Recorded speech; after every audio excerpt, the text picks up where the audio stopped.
that's how I got introduced to thrifting. Realized that like, yo, if my dad can give me $80, I can go cop maybe like 2 Ds from the thrift, flip those 2 Ds. For me, just at that time, like seeing your garments or a local garment in a store on a rail next to Nike is ridiculous. Yes. If you want to call it a campaign. We dropped this campaign, like blows up immediately. When I say blows up, like everybody wants this thing. Like 1 minute, I've never made anything physically, and the next minute, Ricky, rest in peace, Ricky, Scoop. The OG. Yeah, so Cuff Boys takes off like immediately. Obviously, at that time, like Fanny's already like on his way. YS is on his way. Sitle is on his way. Finesse photographer, finesse location, style myself, do everything. I'm paying mine at this time also. I'm eating no coins, right?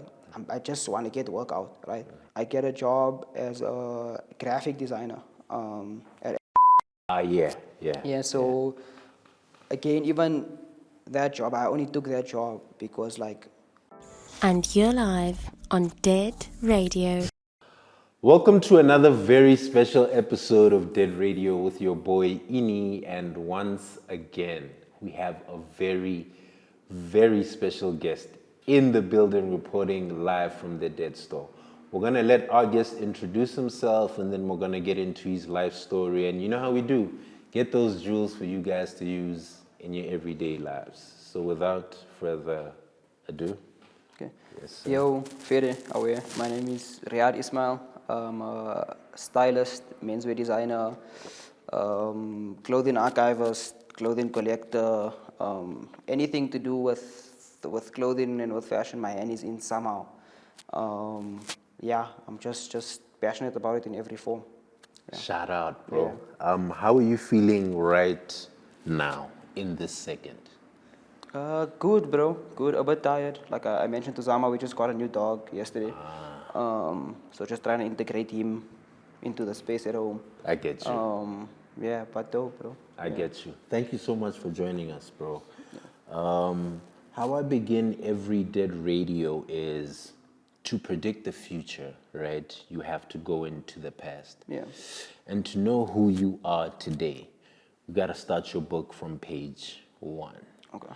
So tell me about where you grew up. What type of young man were you? Were you running outside? I know you were into sports and stuff, right? But just tell me, where did you grow up and what type of young man were you? Yeah, so very, very it's a very wide area, like moving quite a bit. Okay.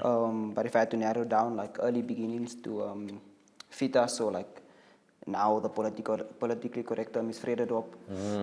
So quite close to Braam. Grew up in Fitas, went to a school called P. Bowman, which featured homies like from around that area, as well as homies from like Rivoli, Bosma, and Westbury and surrounding areas. Okay. So very much like West Side. And then, as you mentioned, sport is a huge part of my life and my upbringing. So like my daily life from like grade 1 would have been like, get dropped off at Skela, go to Skela. After Skela, walk home with my older brother, change quickly into clothes to go to Madrasa, which is like Islamic school, after school. So that would be like from 2:30 to like 5. We'd change like quickly, walk back in the other direction to go to Madrasa, leave Madrasa early, walk back home, and then like either my mom or dad would take us to soccer practice at Wits at Marks Park. Practice ends at like 7:30, get home, shower, homework, sleep. And repeat after that, okay. Yeah, so Diski was like the main focus, but sport as a whole as well. Okay. So obviously seasonally, but like tennis quite a bit as well. Okay. But Diski first love forever. And then life took a turn around like, I'd say 11, 12 years old. Okay. My parents started having some issues internally, and then got separated. And then this is obviously like just before high school. And before getting into high school, like I know like everyone says this, that like, nah, when I was younger, like I could have made it in mang and whatever, Yeah, whatever. yeah. So I don't like speaking on it too much. But the homies who actually played Disky will know. Like we had quite a successful youth development at Wits and at the school I went to. I went to FDR from like grade 4. That team was like really strong, bro. Like we went undefeated almost from the time I was in, I'd say like under 9 until like under 14, 15. Shit. Yeah, we were doing really well, and then you get to like grade 7 or like end of year grade 6, and now like these private nice schools are trying to give us bursaries and scholarships, and Of course. so then like the entire year grade 7 was like me attending these like trials and workshops at these very nice schools. But then also at home during this time, my parents were going through the process of separating. So I got offered a full bursary at King Edward's for Tiski, and then I also got offered like a half bursary at St. David's, which still, dog, like a half bursary is still like 70K a year. So it's like the. So it's like it's still not it, I hear you. But then closer towards like the end of the year, my parents split up, and then now just to make things easier for my dad, because now we went to stay with my dad. Shout out to him also for like taking care of us. It's not an easy thing to do, even though it's Women's Day. Shout out my dad. Shout out to all the dads out there, bro. Yeah. Shout out my facts. dad. Shout out my mom as well Yeah. for the role that she plays and continues sure. to play. Yeah, so it was just then easier for him to like put me in the same scala that my brother was in. Of course. Despite the offers and stuff, just from like a logistical Yeah, standpoint, yeah. I was just like, dude, this is easier for you to go to Just school with go your to brother. the same school. Yeah, went to high school with my brother. Went into high school really like only knowing like the previous life I had in terms of like sports, scala, madrasa. And then you get to high school and you in a world filled with like so many different environments, girls obviously, Of course. sport, other homies, other recreational stuff, Of smoking, course. whatever, Of course. You now enter that world, and then you almost take for granted the foundation that your parents gave you from like a youth going into high school. Yeah, so enter high school, school's great. I never really had any issues from my education standpoint, just like really misbehaved a lot. Of course. Being a teenager is such a Yeah. tricky time Yeah. in anyone's life, bro. Yeah, like we really went off the rails, man. Like homies who I'm still homies with today, from like grade 9, like as illegal as this is, like we drank together every single Friday from grade 9 until we matriculated. Matric, I feel you. Like together every single Friday.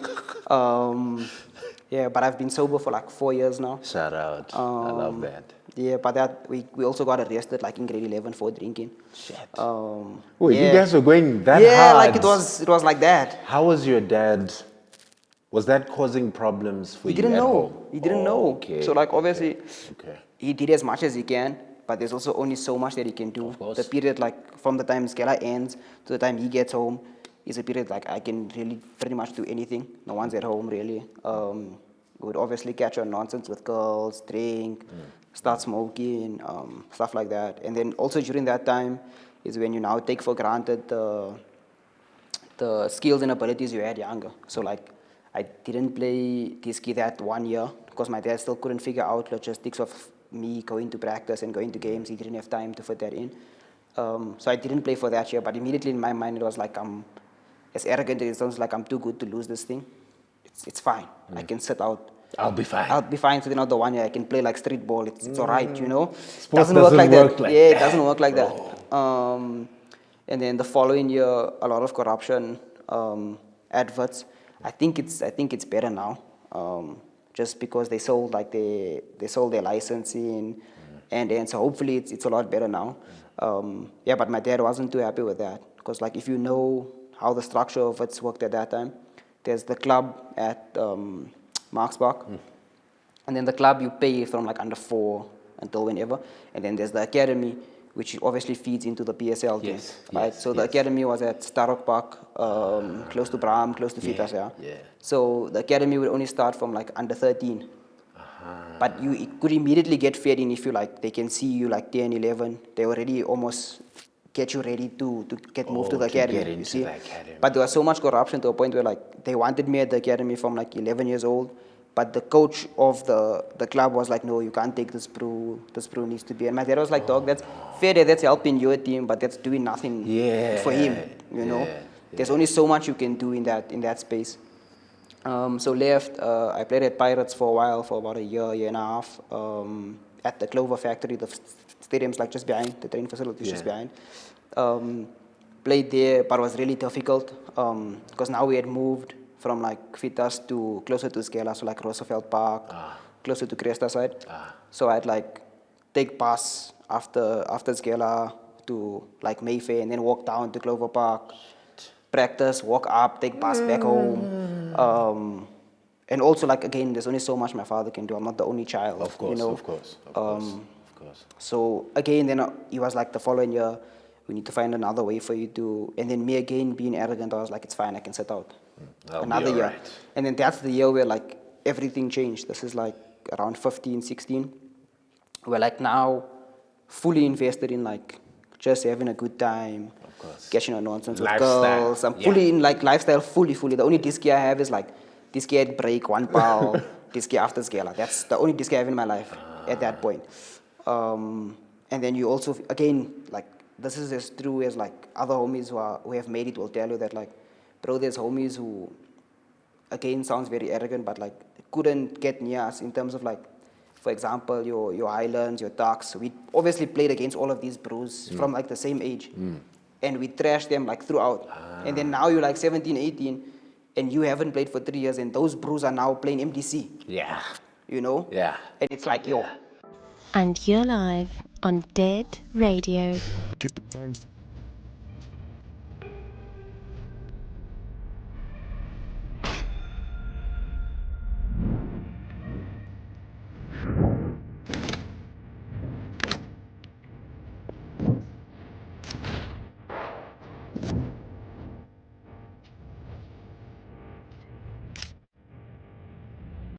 And you're live on Dead Radio. You took this thing for granted. That's the thing about Yeah. sports, bro. Especially when you're talented. Yeah. You take it for granted. You're like, bro, I'm good. Yeah. bruh. I hear that. I Yeah, you hear know, and that. my dad always warned us against it. Just because he comes from a time where like, no matter how good they were, they weren't allowed to make it, type of thing, you know. So he is the biggest hater of like South African sport. Like apart from Bafana, he doesn't support like our cricket team, doesn't support the Springboks, rugby, nothing, I you know. get you. And it's so personal to him because like to make it in his time wasn't only about talent. It was like you had to sell yourself out, leave your community, Of course. leave your brews, Of and go course. play with the brews who are gonna open that door for you. And for them, like they weren't willing to do that. So like he played for Swallows. Super tight with like Munib Joseph, Slim Cut, and them super close with my dad. So he always warned us against it, that like don't take this thing for granted. So the sports comes from your dad. Yeah. Like, okay. And your older brother, was he also into sports as much as you? or- He was a left foot, bro. Like Okay. I always tell him what a waste, boy. Like what a waste, dog. Like I would give up so much. They've Just been to left be footed, yeah. you know. Yeah. Really good, really like good striker of the ball. But he was really lazy. Okay. So now again, when you reach like 13, now it's time where like talent isn't enough. It's not. It's not enough. Now the discipline. Now he starts to phase. Okay. And then also went down his own path. Of course. You know.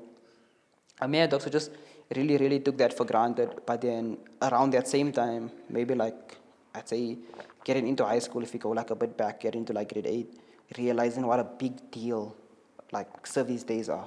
It's where like my introduction got into fashion. To fashion. Like okay. I hadn't noticed, but like already playing disky, I'm so used to like wearing a tracksuit, making sure after disky I have slides on, making sure my colors are this, my socks are this color, Yeah. making sure my socks are this height, making sure I only play with this brand of boots. I get you. As if in my mind I'm already sponsored, I'm already seated, I'm whatever. I You know? get you. As a kid, you're already envisioning all of these things for yourself. The role that like a number on the back, Of course. on your back That's a plays, big you know. But from a disc standpoint, you're only thinking about it like that. But then now when I start getting into fashion, I'm like, yo, it's crazy that like such a small detail, which is just a graphic, plays such a big role, you know. Noticing that like I'm Muslim as well, so like my mom and them would shout me that like my knees aren't supposed to really show when I'm playing these. So now I'm playing with tights, but I'm also making sure my tights are a certain brand, my Of tights are a course. certain length. Of course. And you're doing this like without really knowing. And then get to high school and realize that, yo, I really like this thing, you know. And then going to like a predominantly a colored school and also a predominantly mixed school. So it's like, till the time I matriculated, there was like maybe, this is like throughout the whole school, there's like maybe 10 people who aren't of color in the entire school. I get you. You know? I get you. So service is like a big deal for all of us. Yeah. You know, service is a day to show up. Service is a day to show a bit of your culture, show a bit of your flair, even if you're the most quiet person, you know. That's your time. That's your time, you know. And then also like amongst the homies that I'm with, we all already taking service quite seriously and whatever.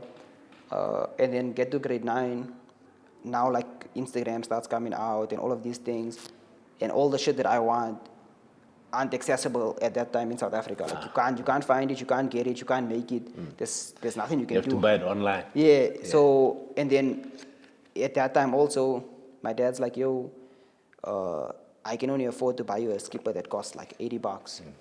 Just because you want a Stussy skipper that costs 1.2 plus it must be imported The and shipping, and you're 13 years old, bro. Like you're growing. I'm not giving you that coins, you know. That's how I got introduced to thrifting. Realized that like, yo, if my dad can give me $80, I can go cop maybe like 2 Ts from the thrift, flip those 2 Ts, get whatever again, flip again to buy the items that I actually want. And that's how like I started collecting like that, making do with what I had but upgrading it Piece by piece. piece by piece, you know. I get you. Like my sister and I always laugh about it that like when I started, this is like grade 9, the first like Stussy tee that I got, I only wore on like special occasions and whatever. Yeah. And now like almost everything I have is some brand that I've always wanted. I But get like you. it can be like the most simple thing, but like it's gotten to that level of collecting where like everything is something. I get you.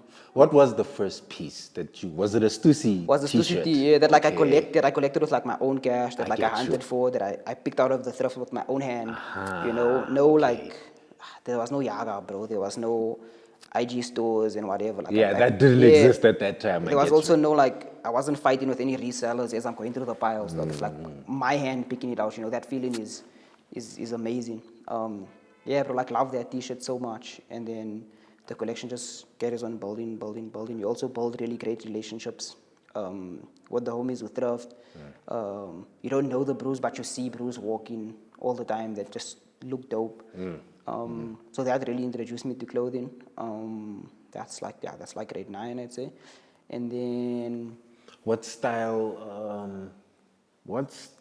icons are you looking at At just that time? even globally? Yeah, like at that time, I'd say like very much whatever was showing on Trace. Okay. If I'm being as Okay. honest as possible. Okay. I'm not gonna lie and say, yo, I knew about whatever, get you. whatever. I It get was you. what I had access to, which was just whatever was on Trace, whatever was on MTV, which was like a lot of Babe, a lot of Stussy, and then it's also seeing these things on like bros like ASAP and Of course. Lil Wayne, and you're looking at like, yo, I'll never see this thing like this clothing in my life, and then you find it with your own hand in a bale for like $30.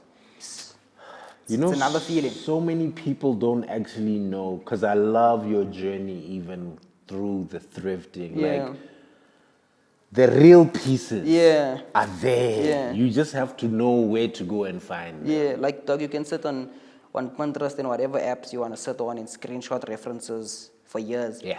I can spend an hour at the thrift and I'll Yeah. find references that you dream of finding. Yeah, You know, literally. that Facts. you dream of.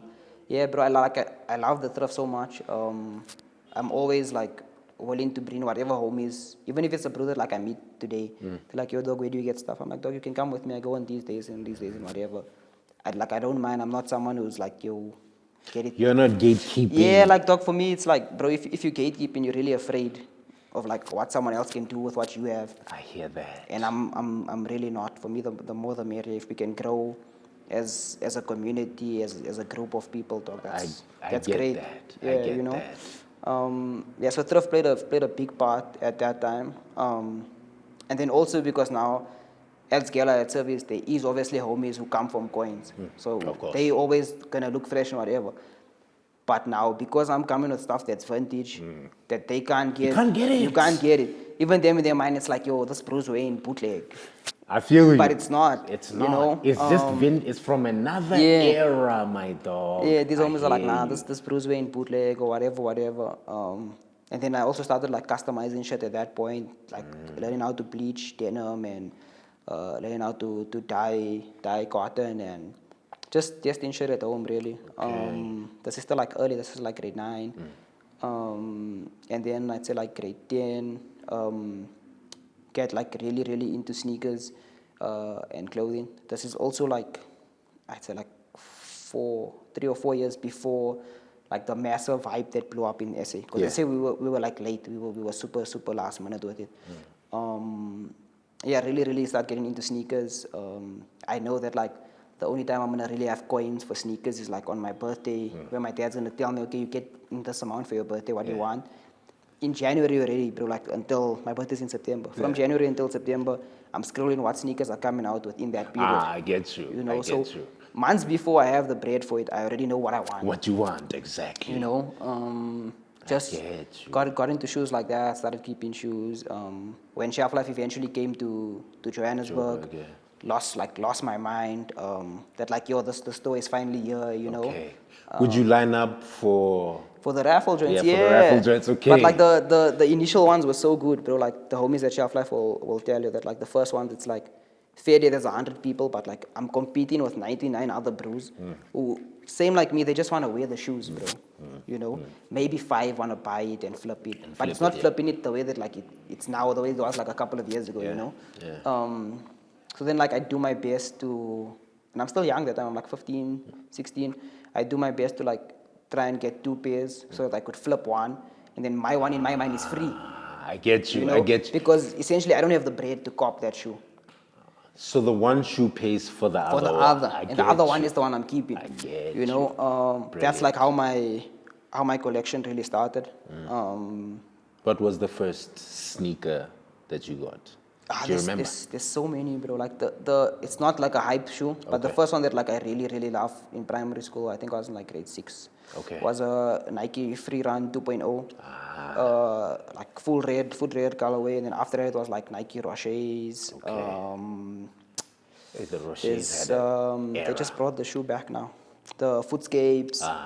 Really things that like at that time weren't hype, but like the bros who loved it really loved it. If Like, you know, you know. Yeah, like if you look at that things now, that's things that like globally get worn. Like Footscapes came back like last year. Bros love Footscapes. But like homies from where I'm from, homies from Val, homies from Soweto, we've been wearing that shit for years. And you're live on Dead Radio.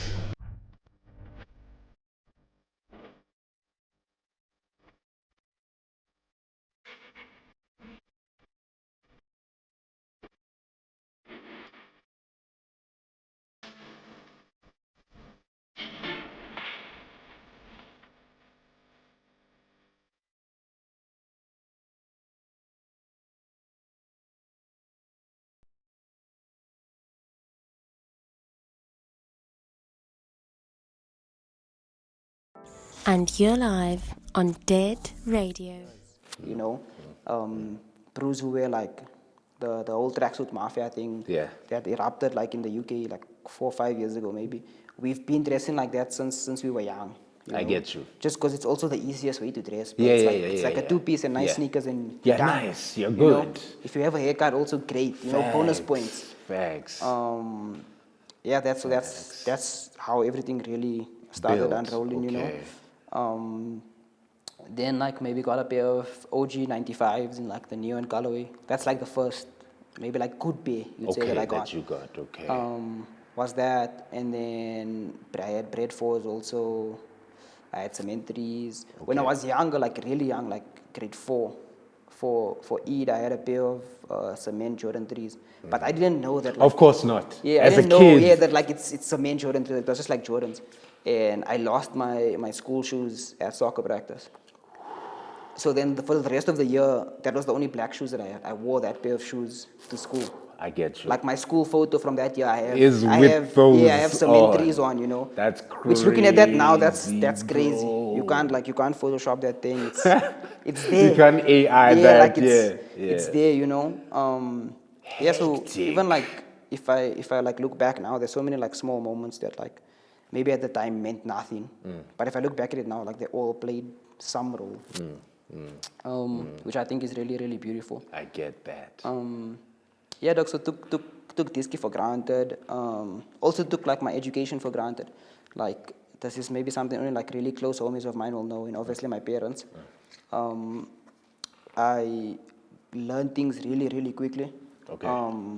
So I never really struggled through scale. I always did really really well, despite like not really caring.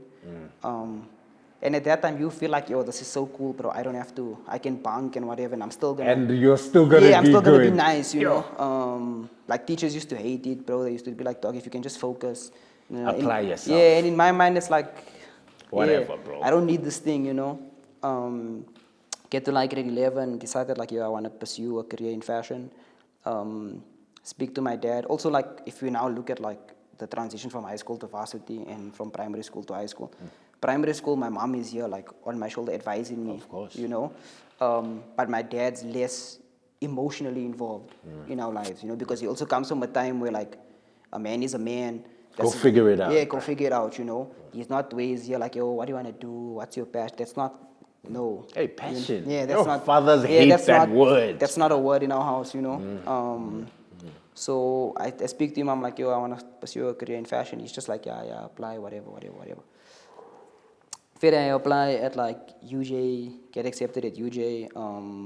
In like matric, you have to submit like a young portfolio, whatever, submit the portfolio, get accepted there, and then like the following year, we're like, now you have to attend. This is like a month before registration. My dad sits me down. He's like, bro, I don't think this career is like viable for you. Number one, you colored, you're a person of color. Number two, you're Muslim. Number three, you're a man. Look at where we stay, look at where we come from. There's no career for you in this thing, you know? And me also in that space that I've been where like I've had to let go of first my dreams of like playing sport, then like taking advantage of like my education. I'm also at a point where like I'm going down such a dark hole in terms of like I'm drinking and smoking and stuff so much and he doesn't know. I'm just like, yeah, Dad, whatever you want, like That's cool. I'll do it, you know? Fair, but now it's like a month before registration. So I also can't apply at like another public university. Applications are closed. Yeah, it's You closed feel me? now. So we're now looking for like private varsities that are either affordable or that like I can obtain a bursary at or something, you know.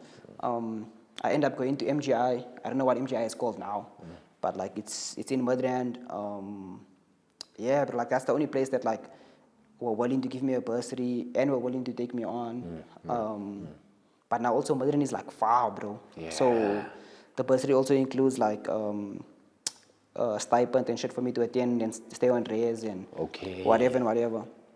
So now that whole change is so big that like I'm in a place, as much as now as an adult, Midrand's like a drive away, dog, it's 30 minutes. But as a kid, bro, it's like, yo, I'm in another world. world, bro. Like, also it's a private varsity. So the homies who look like me, who sound like me, who've had the same life experiences as me, they're not with me, you know. It's majority like homies who have come from all over Africa or homies who just come from coins. That's like the two groups. I get you. But like now everyone knows what a big thing it is for like colored homies to just something as simple as like smoke or occupy. It's like so big now, but bro, like that thing has been in us since we're like 13, maybe even 12. I hear you. You know, sneaking around and smoking whatever. I get to varsity and like no one at MGI smokes up. Bro. Like, that's something. It seems so minute, bro. But it's like, yo, how do I even like, you know? What a big cultural difference. Yeah, like it's big cultural shift, bro. And then it's also like I'm also staying there, so like. It's not even like I can just attend varsity and then go I can go back. home and see my homies. It's like there's nothing like that, you know. So, but like I adapted super quickly. Got close to like really a bunch of good homies. Who also introduced me to the brand Dead, which is crazy. Shout out Ramsey. Like he had a a green nylon like tracksuit pants, just with like reflective branding down the side. Yeah, so he introduced me to the brand actually.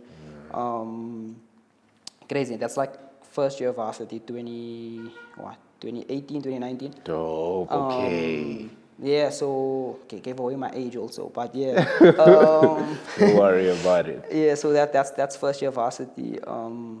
Like I And what was, are you studying there? Are you studying fashion as well? nah, bro. Like Of course. I literally looked at the degrees that they offered and I was like, yo, which degree is gonna get me paid the most? So that fair, even if I can't produce fashion, I still want to be a consumer at the highest level Of that course. I can. You know. Of course. So I studied in business.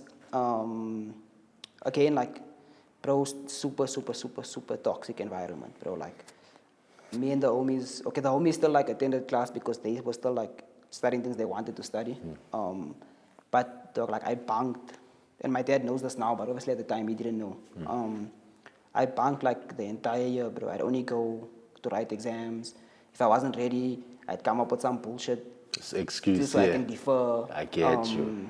Shit like that, bro. Like, Yo, you were wilding, my yeah, dog. like I full don't out. want to lie to Yeah, you, like dog. like You were going full out, crazy. full out, bro. Like my dad would phone me at like 3 in the afternoon, like house class going, and little does he know that like 3 in the afternoon I'm waking up. Crazy. You know, like and I speak about it like openly because it affected me to the person that I am now so much. You know, like me and the homies used to smoke parts like the whole day, bro. Like we'd smoke maybe 15 to 20 grams a day. Jesus You know? Christ, yo. And then still at like 5:30 we'd go play disc.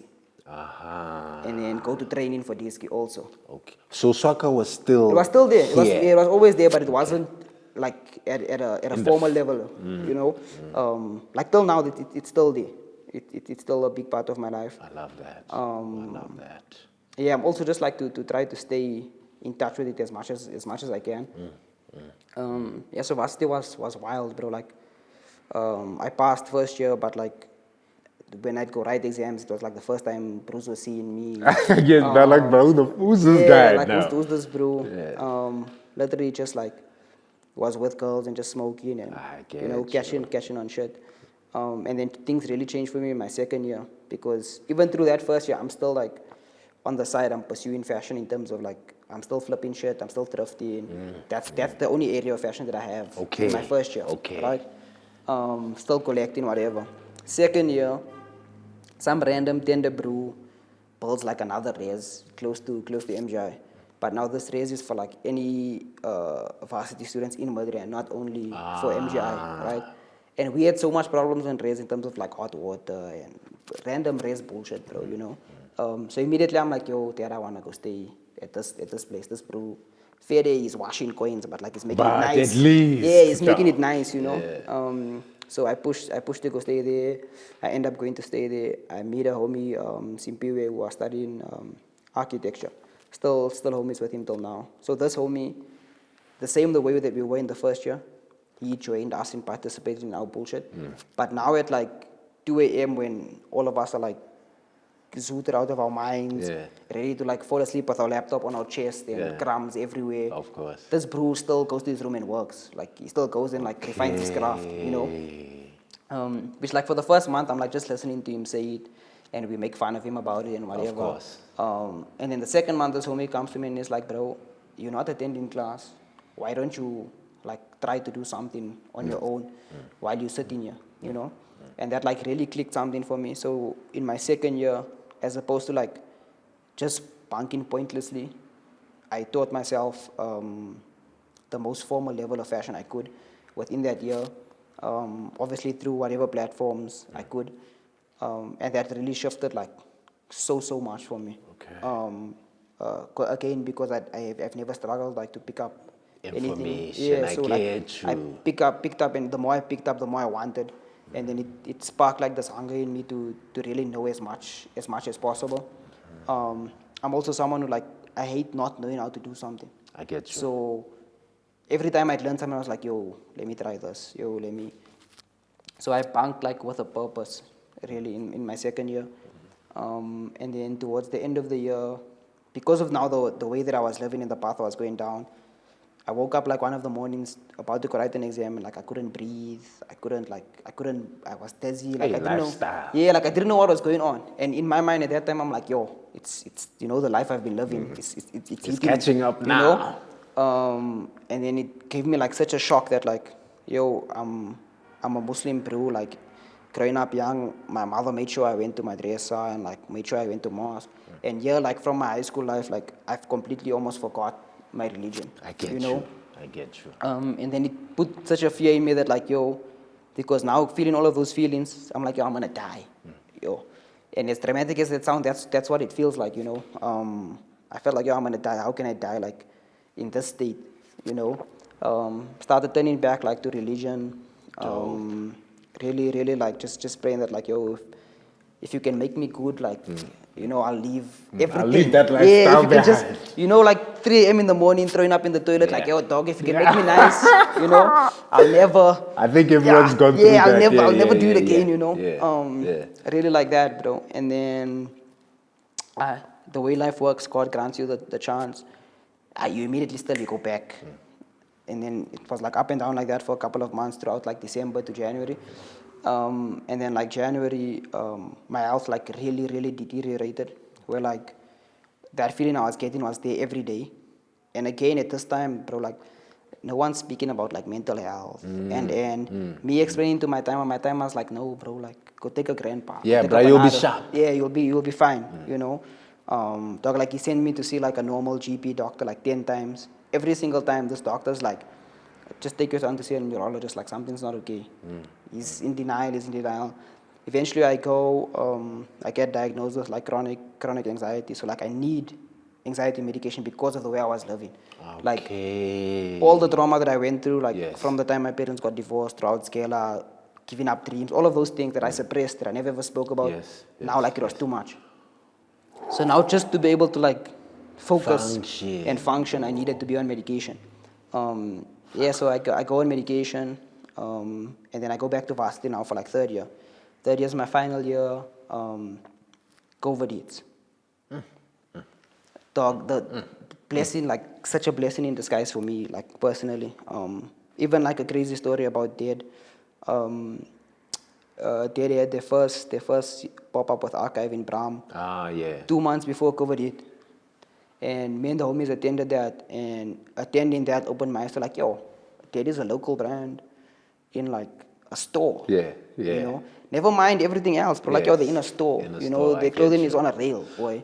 The pop-up that happened in Bram there. At Archive, before it's closed now. Yeah, I get that. Yeah, it's closed now. So, bro, that for me also was like, yo, it's crazy that like this is possible. Never mind, like, failure, there's the internet now. Bros want everything now.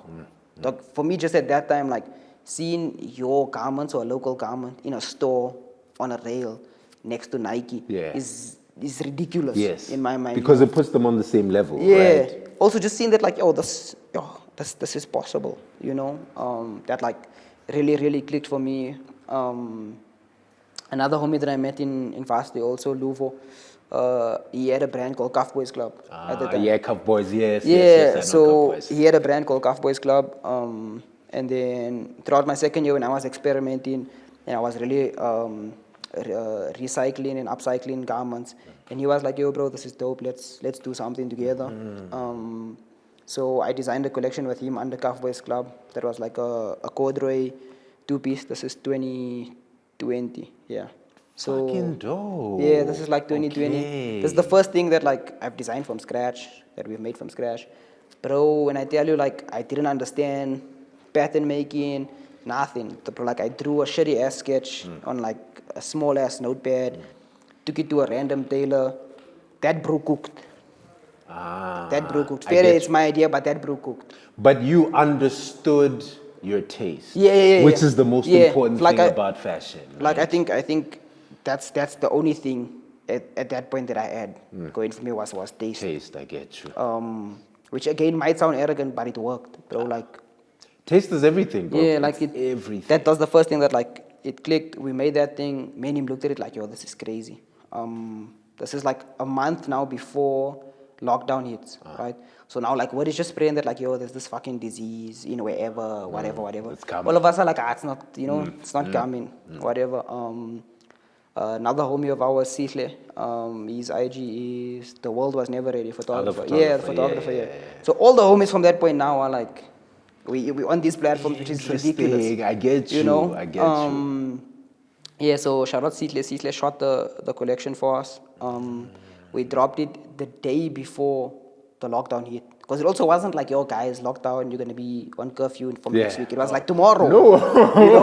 I remember that time, bro. Yeah, it was like tomorrow, While locking everything yeah. down, bro. So lockdown hit, we dropped this, I guess, campaign, if you want to call it a campaign. We dropped this campaign, like, blows up immediately. When I say blows up, like, everybody wants this thing. Like, everybody, bro. What do you think made that collection go super viral? It was just the timing. I just think timing and taste. Yeah. Which again, for me and Luvo, just came from our love of thrifting. You see so much corduroy in thrift. And then I really liked at the time Sean Witherspoon. And like 2 years prior, he released the MXs. Yeah. So for me, a lot of the choice in fabric and the choice of colors came from like that bro. So it was like a baby blue and cream two-piece. Okay. Like a crop jacket for ladies and a skirt, and then shorts and a jacket for bros. Jacket for the bros, okay. Yeah, we released this thing like night before lockdown hits. That's crazy. Yeah, without knowing, obviously. Like, yeah, that is. And then lockdown hits, bro, but this thing like booms, bro. Like when I tell you that like you couldn't see that young thing. You see like glaciers, you couldn't see it, bro. Like it looked like one thing. Like it was ridiculous. Myself and Luvo jumped like 1,000 followers in like an hour. Which again in today's time those things seem easy, bro. That's not an easy thing to do. Facts. Facts. This thing blows up. We then also another homie Reef, who's a fine artist. He's in NSA at the time. He's best friends with Vani. They're both in Matric. Reef shows Vani this thing. Vani loses his mind. Vani's like, nah, I need it, whatever. Me and this brew break lockdown. We go, we make a custom one for Vani. That's crazy. Yeah, we break the lockdown shit. We go, we make another two-piece for Vani. YS Stilo shoots it for Vani. That post now also booms immediately, and then for like the rest of lockdown, myself, Luvo, Vani, YS, Sihle, and a bunch of other brews stayed like at Luvo's crib for that month, and just spun. Like we just shot shit. Those brews went live like every night and whatever, But it was wild, bro. Like we skipped so many steps so quickly. I get you. It was insane to take in, bro. That like 1 minute I've never made anything physically, and the next minute, Ricky, rest in peace, Ricky, Scoop, The OG. Keenan, also rest in peace. All of these homies are calling us like, yo, we need this thing, And it's also like, bro, we blooming with Tamagotchi phones, boy, with Nyops, and your random numbers are like, yo, guys, we need this thing now. I'm a stylist for whatever. We need this thing now. And we also at that point have to turn so many brews away because lockdowns hit. We only intended like we're gonna sell on like a pre-order basis. But yeah, like we sold 100 sets in like a day. And we don't have no manufacturing. Of course. We don't have anything. The back end is not. It's non-existent, bro. It's not. It's literally like a DM. Here's my details, or send an e-wallet. I guess. Like that. And then we'll send you. And then we'll send you the pieces. Again, lockdown saved us because now we have 30 days where nothing can get shipped to you. So I have 30 days now to fulfill these orders. So lockdown saves us. But now, fabric stores are all closed also. Of course. Because of lockdown. Of course. Right? Then fabric stores only open at Shamro and Krugersdorp where we got the corduroy from. They only open for like essential fabric. For brews who are like making masks and other safety shit. Yeah. I go with my dad. Bear in mind the first time when you buy like the fabric for the samples, the fabric costs like 1,000 rand. Myself and Luva look at each other like, yo, boy, like 1,000 rand for fabric, Are we really gonna do this? Yeah. And then the very next time we go to Shamdo, we spent like I think 20K on the Just same on fabric. the fabric. Just on the fabric, you know. And now also I'm with my time, I would like never believed in this thing. And it's going in his car. So now he can he sees it see. live, you know. Also, like prior to that, when COVID hits, I asked him to like just give me 6 months to try and push fashion. If it doesn't span, I'll go back to varsity fair. It's been 5 years. Since then, Yeah, I get you. It's been 5 years. I get haven't you. gone back. And I only had like 6 months to graduate. But Damn. So Cuff Boys took off so so hard. quickly, yeah, like ridiculous, bro. Like Bruce, like Tawa and Tabiso from Yomzanzi that like Yeah. I had looked up to for so long from like a sneaker perspective. Homies that shelf life that like I would stand in raffles for and like hope that I'm gonna win.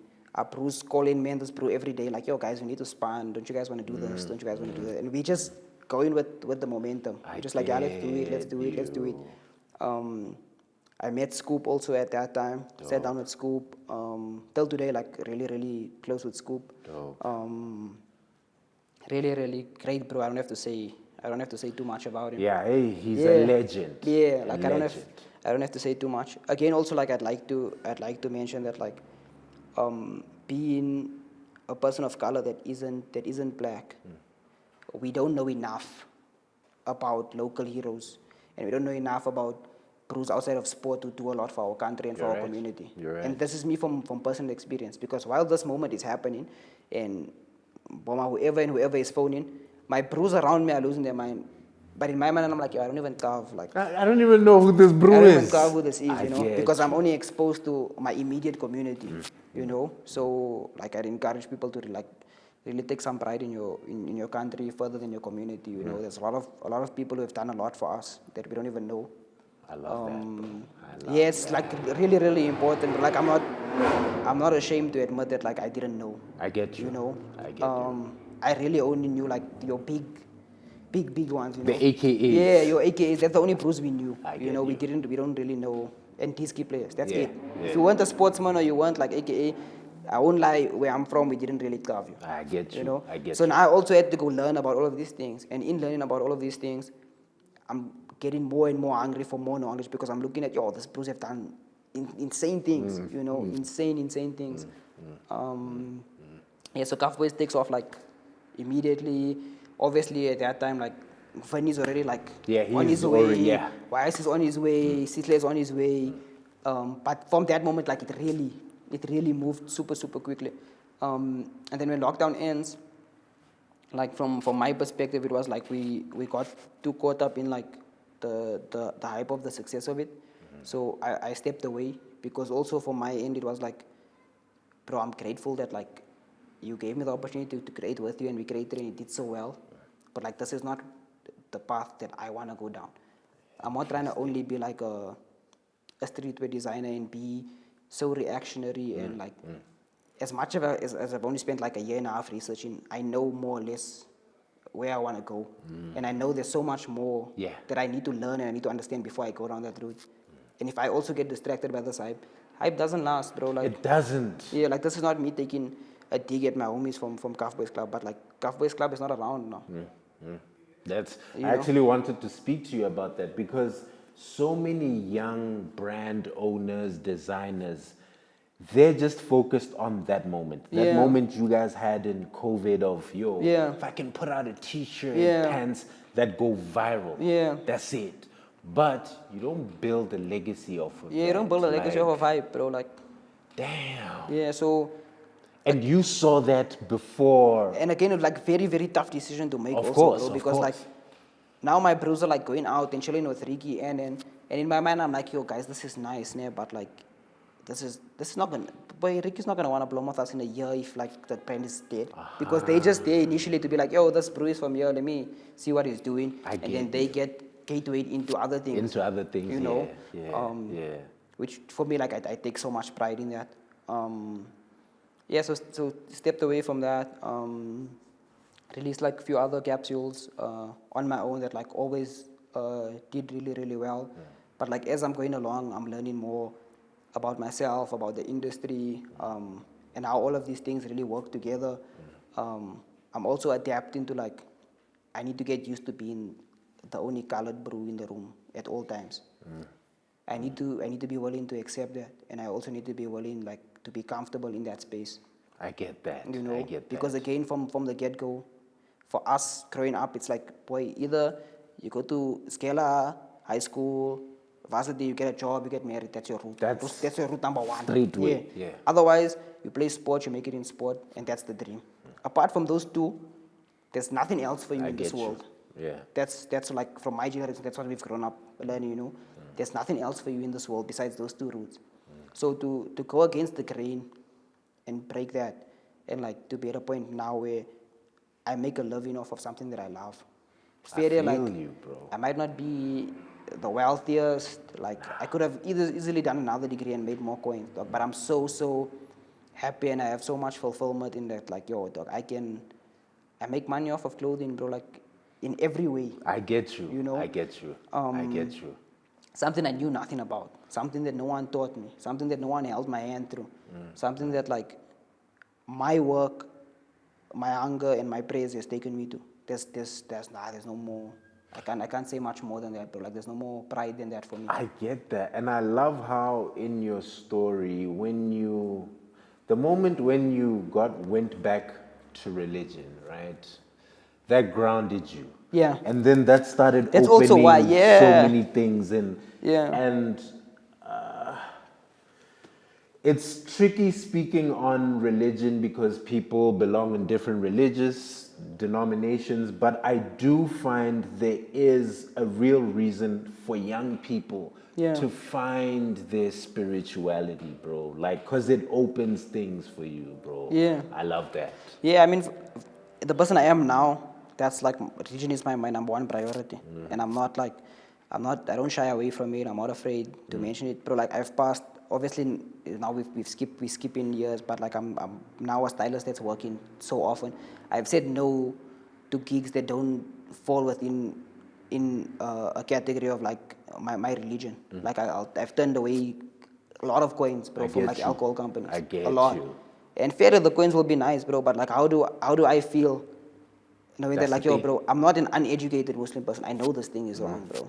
You know, how can I sell my values for easy coins? Yeah. Nah, it's not worth it. Yeah. So I think really whatever your religion or spiritual background is, I think like maintaining strong values in that and living it, bro. Like it's very easy to be like, yo, I am whatever, bro. But like try to live it to the best of your ability. Religion has been around for so long because it's the truth. It works. Yeah. Like it wouldn't have lasted. Yeah, it would have fallen away so long Literally. ago, you know. Like I know so many bros who like, dog, you'd never expect them to have the amount of coins they have because they're so humble. And that comes from a religious background, you know. Also, easy money doesn't last. Yep. Dirty money doesn't last. And I know these things firsthand from the community that I've grown up in. Like those things don't last and they don't mean as much, you know.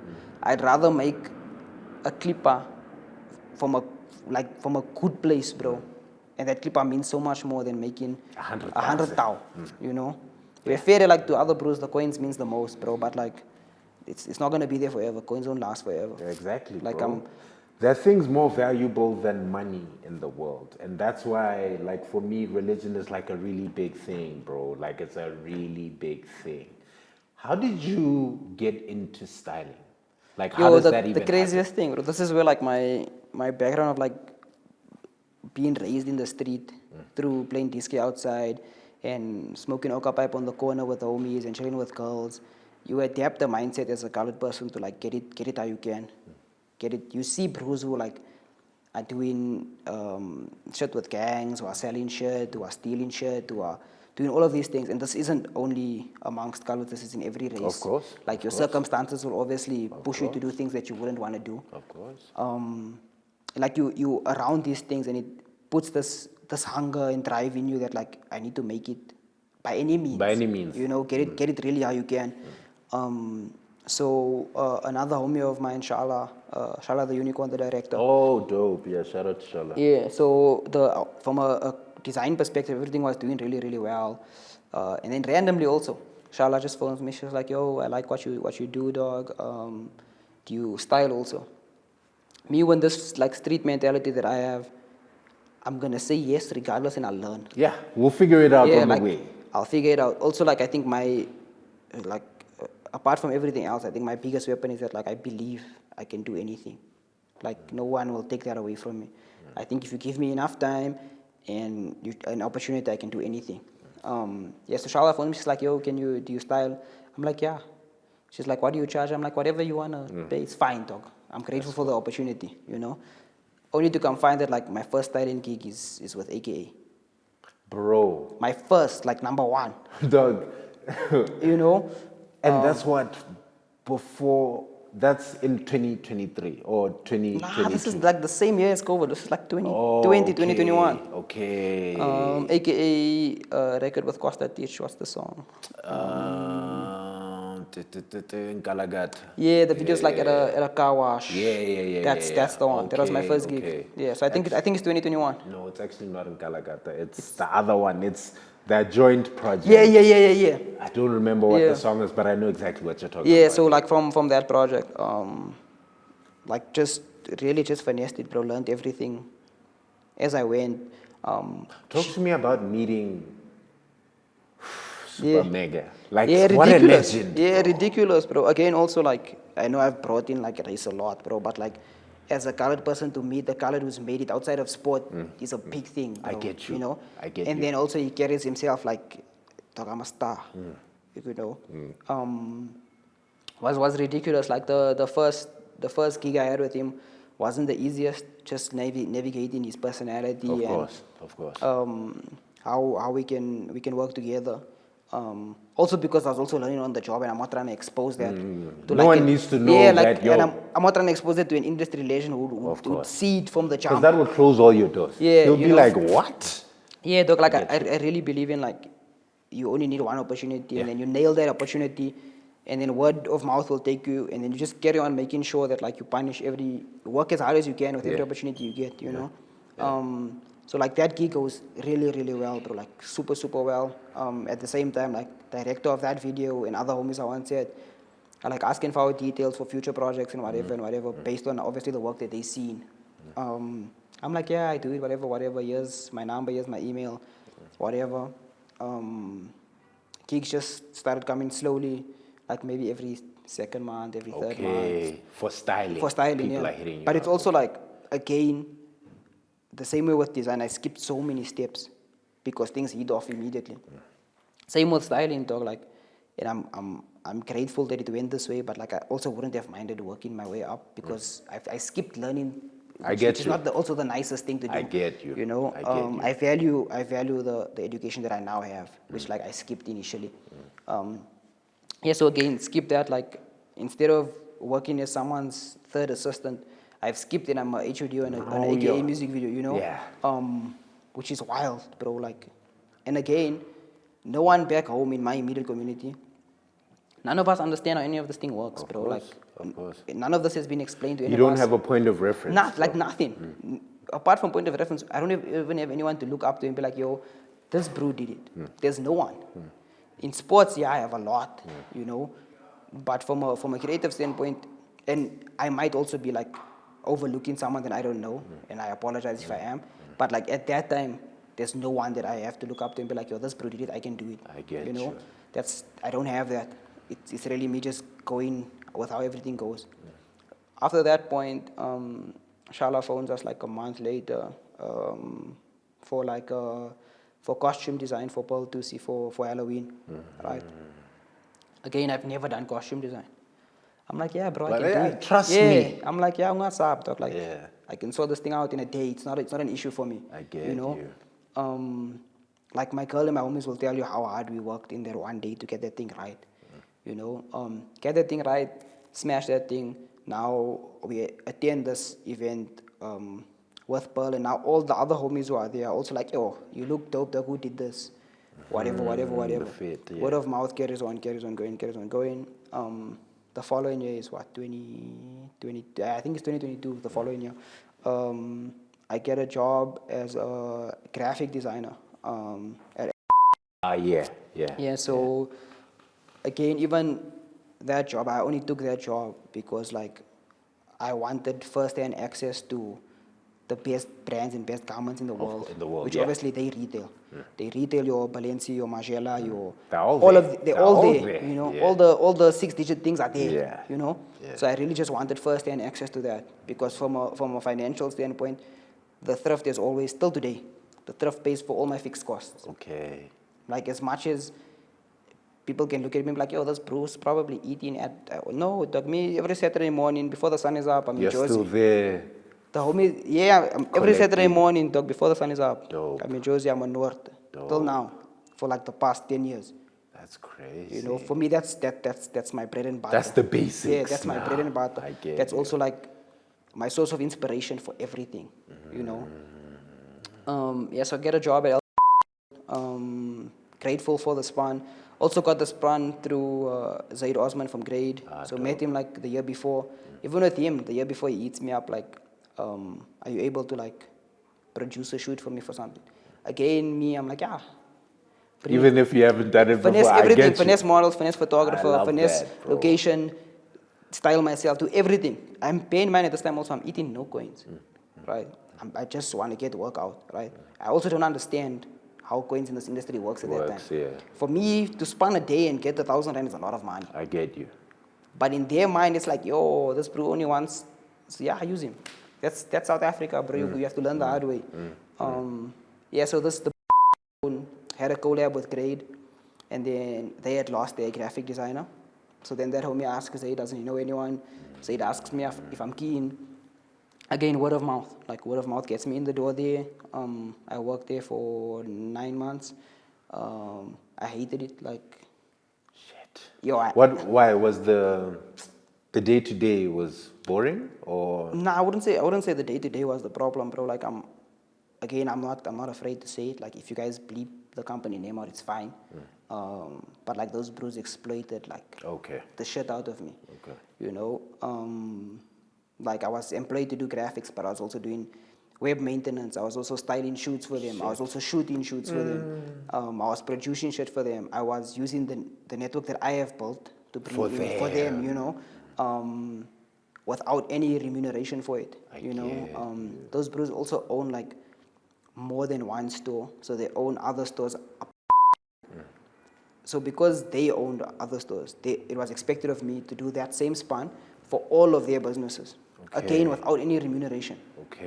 Which, yeah, it's maybe better if you bleep I get you. It's maybe better if you bleep the name, but we'll like bleep out the yeah, name. but like fuck those bros, dog. Like, I get you. With everything in me till today, I don't have like a good relationship with them because I spoke up when I left that like those bros really exploit people. And it also comes from a place of them being born into money and like not knowing how to treat people. Of course. Of course. Which I think as a human is just not right.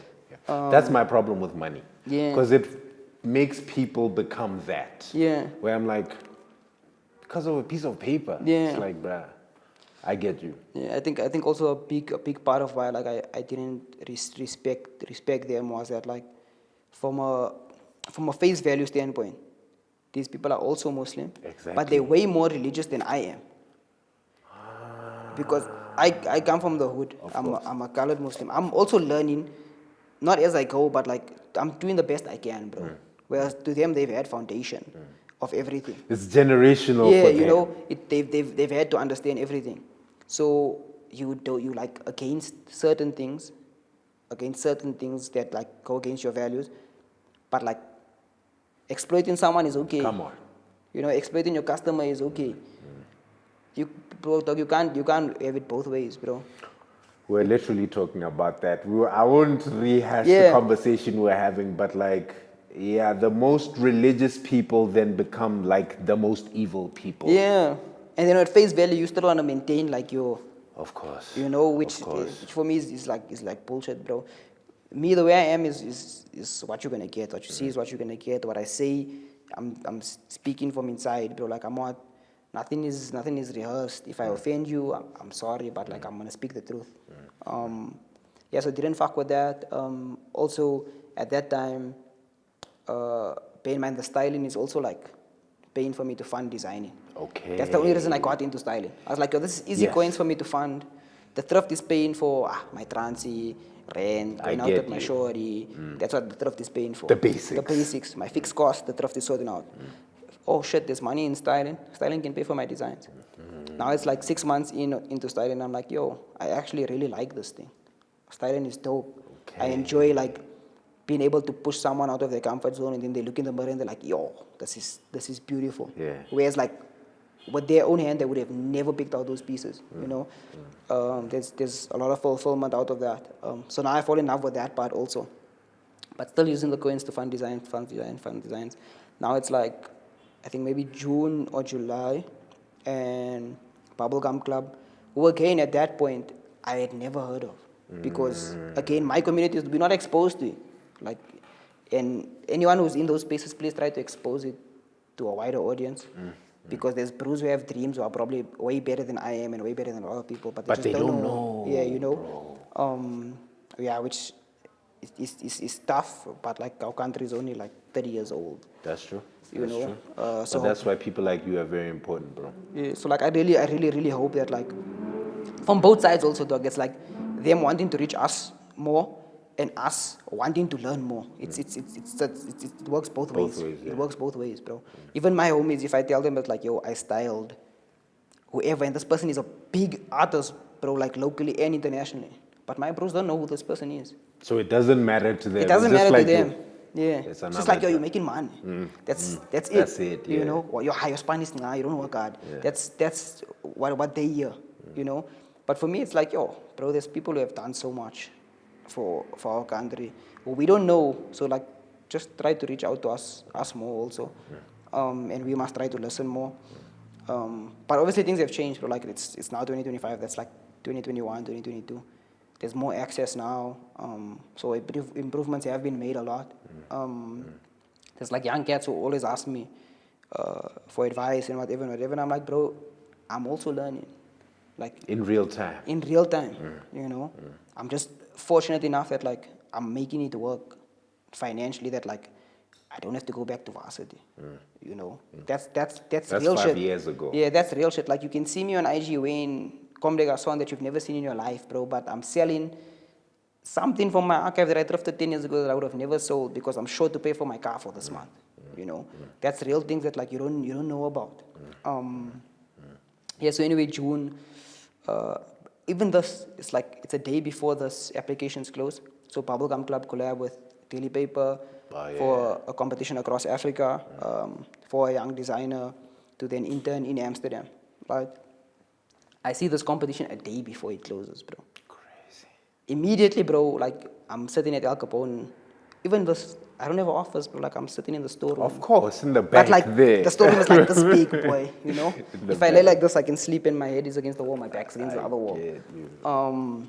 So I get through, push all my things, make sure it's as presentable as possible. Again, even that format of a pitch or a portfolio, that's the first time I'm doing it. You know, I do it, get it done, submit.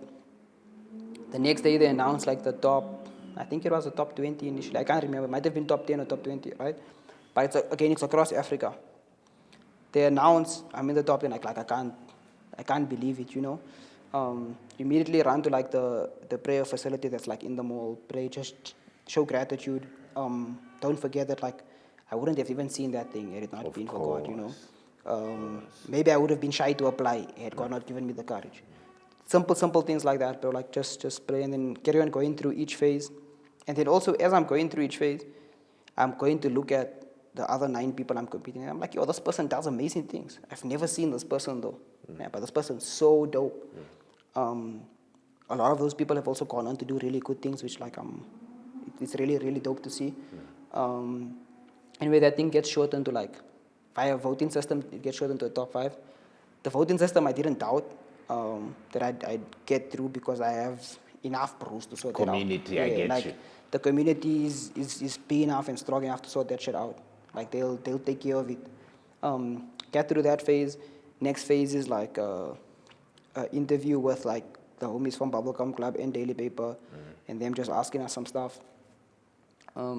Get through that piece, and even in that piece, bro, while I'm going through it, I feel like I'm rambling in that interview, and I really feel like, yo, I'm speaking too much. I don't know you know. But again, it's just from a place of hunger. I think it's like maybe a week later after that, they announced the winner and I won. Again, like, lose my mind. First thing, before I phone anyone, I immediately again run to the praying facility in the mall, go, I pray. I break down, bro. I'm like, yo, this is insane. What a crazy opportunity. Yeah, this is like insane. Also, daily paper already has had such an impact on us as South Africans, bro. Like, before that competition, I always thought daily paper was a South African brand. Because Ricky and the homies brought it in Bram. I was there. Yeah, the first one. I was there. And we looked at it like, yo, you know. Our first interaction, obviously, like Ricky wearing the white tracksuit at Cotton Fest. And thinking, yo, where's this from? Piece, yeah. You know, where's this from? And then also, like, without knowing, a few years later, I'd work with Ricky through the Cuff Boys Club shirt. And then now I'd get this opportunity. To go to Amsterdam, you know? I get you. Also, even here, I've finessed because before applying, you had to have a passport. Before applying, I'm like, yeah, I have a passport. Don't stress. Yeah, you know, I have it. I win the next day. I'm like, yo, shit. I don't have a passport. I need to go to Home Affairs. Yo. So now, like, the bubblegum people are phoning on. So I'm like, yo, please send us your passport. We want to book your stuff, whatever. I'm like, yeah, I just need to go fetch it. It's been at home. It's been there. Yeah, I'm just finessing, buying myself time. Dog, there's a day where they message me and they're like, yo, if you don't send it today, we have to pick, like, the person who came second. Yo, by the grace of God, bro, like, Home Affairs sorted me out with my passport that day. Send it to them, they book everything. Get ready, I guess, leave, be end of August, beginning of September. I was there for a month.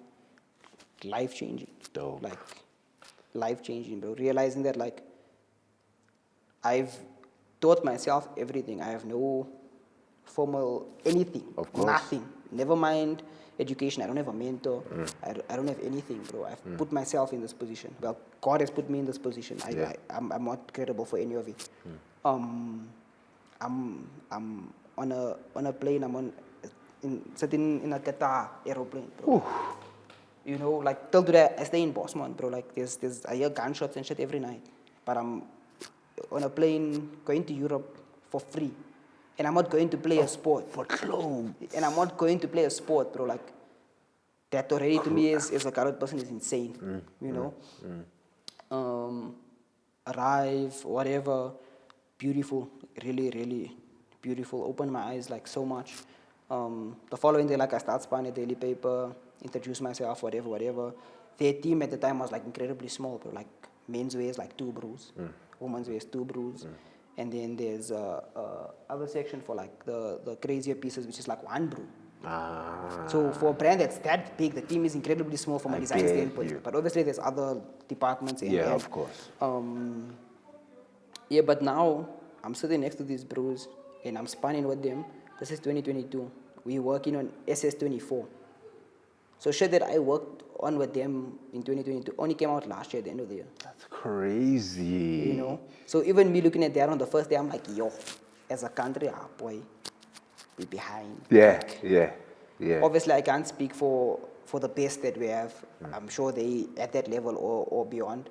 But from a streetwear level, we're behind. Well, we're not on that level, bro. Yeah, not at all. Not at all, At bro. all. Like, we're so reactionary, bro. Like, I always make this joke that, like, so as South Africans, we have this perception that, like, I'm the only one that has access to the internet, bro. Like, no. I can copy and paste this thing and use it now. No one's gonna know, bro. Like, everyone knows, bro. Like, we super reactionary, man. You're right. Like, we really believe that, like, no one's gonna know, dog. Like, this thing is easy.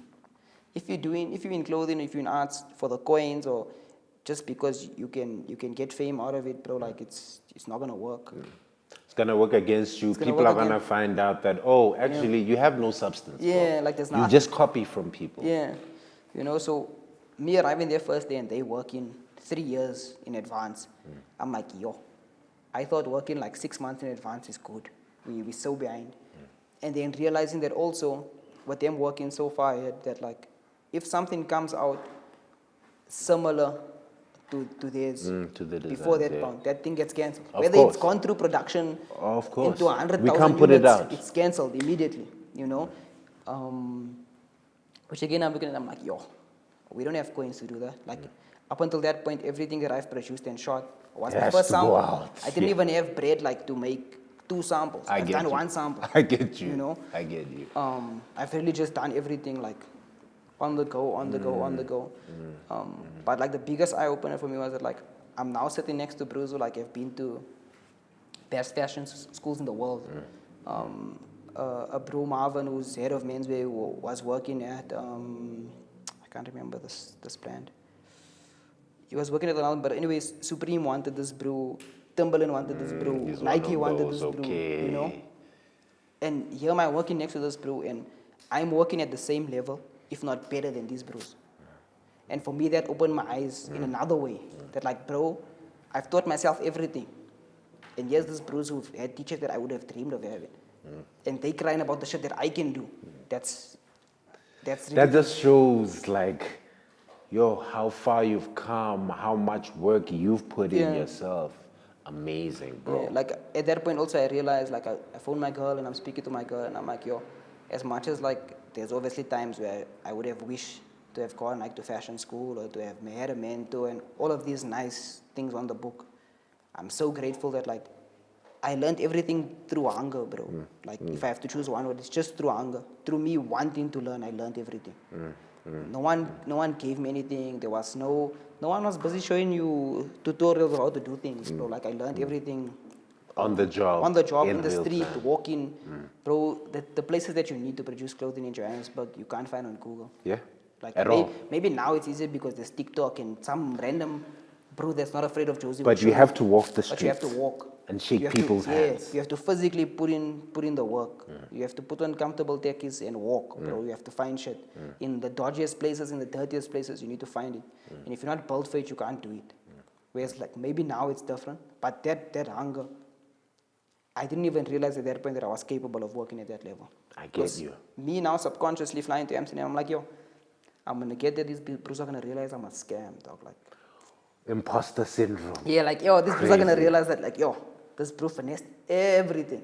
I get Which you. in my mind, because I obviously know that I finessed most of the shit, I'm like, yo, this is where I get found out. But like, it's fine. I'm gonna smoke Let's go. patch, We're I'm gonna here smoke now. patch in Amsterdam, Yeah. you know? Yeah. Let's Yeah. do this. Yeah. But it worked the complete opposite way. It made me realize that, like, yo, I'm actually cut for this thing. I'm made for this thing. These brews are crying for me to stay here longer than the month that I'm there. You know, the head of design, Kali, she's like, yo, you breathe daily paper. Like if I could offer you a job, now, I'd offer you a job yeah. now. You know, to a point where like before I leave, they trying to do that. And it's me saying, guys, like as much as I appreciate it, my future isn't here. Like me seeing everything that you guys are trying to do and you guys aren't even from Africa. I'm from Africa. As much as the world might look at me and be like, this bro can be from. No, bro, I'm African. You know, I'm from here. I walk in Josie every week. You can't. No one will take that away from me. These bros all come to us for inspiration and for references That's true. because they've run out of shit. That's Of it. course. And we have so much that we take for granted that we look at it like, yo, I'm ashamed, bro. Like, but it's culture and it's heritage that like we could produce so much from it, from like a simple thing. We could produce so much from it and take it so much farther. But like we don't view it like that because we have shame about it or we feel like, yo, I need to adapt to the world standards. No, bro. Like They brainwashed us. That's the Yeah. thing. They brainwashed us to think that what we have is not valuable and what they have is valuable. Yeah. But it's actually the opposite. 100%. You can't tell me someone who eats food with salt and pepper is better than someone who eats food with spice, masala. all the You're lying. spices. Like you're lying, bro. Like I hear that, bro. I hear that. There's bros who have been forced as slaves because of their culture. They brought you here because they wanted the shit that you bring to the table. That's how deep that thing is. And yet we're ashamed to like throw a reference from it. Yeah, so being there like just really opened my eyes about my own capabilities. And also that like you're not alone in the world, bro. Like I was quite close with a homie named Ezra, who's Dutch, but like his heritage is from Suriname, which is like a very small country in like South America, who also like went to the Netherlands as like slaves, Ah, and then they developed their own culture. Which when you sit there and you listen to the way that this bro is explaining everything to me, that's the same shit that happened to us. But we feel like, yo, it's only us, no one can relate to us. It's all over the world, bro. The bros above use different terms to classify us. that's true. You know? That's true. So That's even me true. seeing that, it's like, yo, we're not alone. There's so much. We're there's- more connected than we actually that realize. we know, bro. Like so much more, you know. Shit. Bro, like your journey has been so amazing. Yeah, like, it's wild, bro. Like it's wild. And just that one decision of you going back to religion, bro, Yeah. like I'll keep hopping back on that. That's a really big thing. Yeah. Damn. This has been so fun for me to just listen and view your footsteps, right? As we wind down this conversation, right, there's going to be a kid who's watching this from your community, from my community, from our from wherever, community, right, who's playing soccer or not playing soccer, dropped out of school or is in school, but is like, you know what, man, I really relate to your story. I believe I have this God-given talent within me. I just don't know how to navigate and what my next step should be. What's your last piece of advice to that kid? Yo, number one, pray, bro. Like, pray, research, pray, work hard, pray, and then pray again. Because for anyone in any discipline, in any industry, you can be the best at whatever. If God doesn't give you the go ahead, you will never make it. I believe that with my whole heart, bro. And if it's in you, if it's in your destiny, in Arabic the word is taqdeer. If it's in your taqdeer to do something or to be something, it will never not be for you. The road might be very, very fucked up, but like it will never not be for you. So just keep your head down, work for the right reasons, bro. Do something because you love it. Don't do it because you want to be cool or whatever. This thing wasn't cool for me when I started doing it. I was, the term is even, I can't even say the term on camera, the things that I was called when I started it, you know. And it's derogatory terms, it's terms that like, I was being called in my own community. It's homophobic jokes that was being told to me. I get you. Even though I'm not. Yeah, you know? It's the clothes thing. Yeah, you know. Yeah. And it's things that you have to take on the chin because I don't care what you're gonna say. You're not gonna deter me from what I'm trying to do.